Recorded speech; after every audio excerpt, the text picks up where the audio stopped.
Hello and welcome. In this episode I'm going to show you how I set up the delays in this track and a few simple tricks you can use to get a nice grainy distant delay effect in your mixes.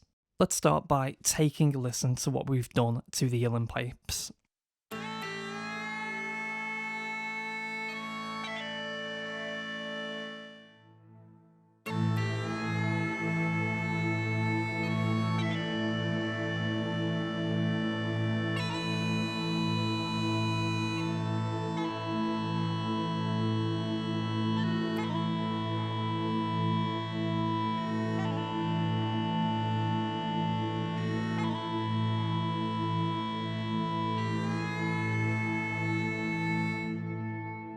In this instance with the uilleann pipes, we're not being too shy with the amount of delay that we're using. It's the intro with that big synth pad, so having that nice grainy delay tailing off into the distance gives us a sense that the pipes are being played in this massive, larger than life space.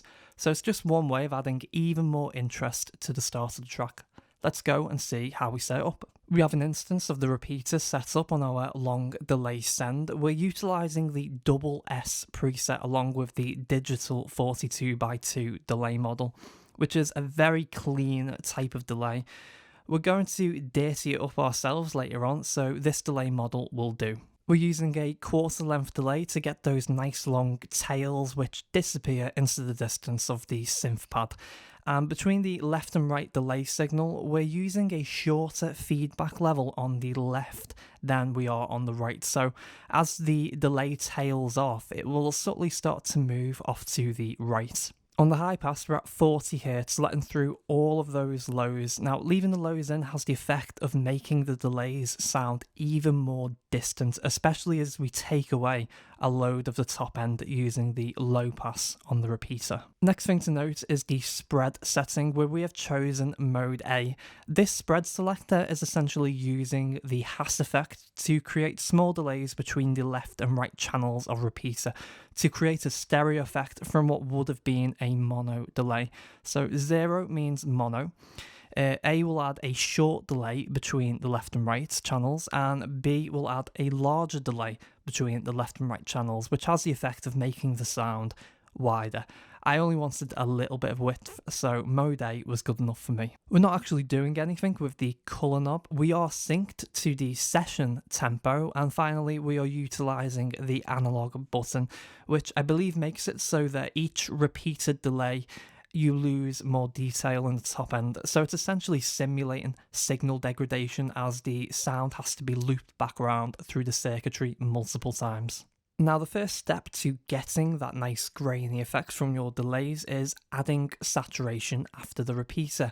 The key was to hit the saturators very hard, so essentially you're pushing the delayed signal into a full-on distortion by generating a lot of harmonics from these saturators. We have the trimmers either side adding 24 decibels on the way in and taking that volume all the way back down after we've hit the saturators. I encourage you to experiment with different permutations of saturation. Here I've chosen the RC tube model on the VCC, which is a very good option when you want to be a little bit more on the nose with the saturation you're using. We also set the drive knob on the VCC to 18, which is going to make it even more sensitive. Then after that, we are layering into the London virtual tube preamp using the push setting to squeeze even more distortion from it, so certainly not being shy here. Now, the next step is quite important to point out because without it, we would just have harshly distorted delays. So what we're actually doing is we are sending plus 6 decibels of our long delay channel off to the long reverb channel. This will do a few things. Firstly, it's going to wash out the delays with reverb, which will help us make them appear to be very far away, giving us that large, spacey sound. The other thing it's going to do is soften up the distortion we've added. It will take the delay sound from sounding potentially abrasive to sounding grainy, which is what we want. Take a listen to the effect with and without.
I also want to isolate the sound of the delay so I can show you exactly what the saturators are adding to the sound.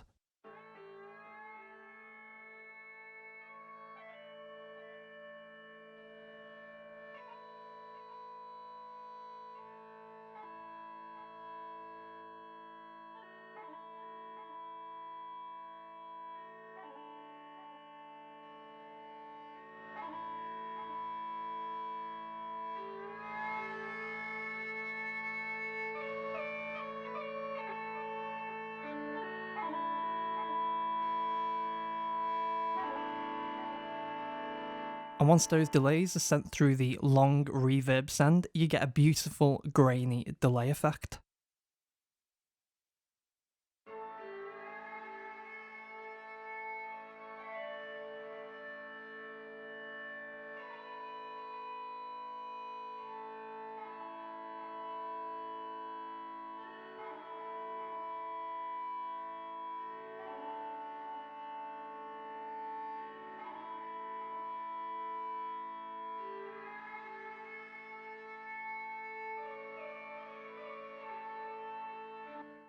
This delay effect was only used in the intro because when the main body of the track comes in, I don't think the long delays work very well because everything moves closer to the foreground in that moment.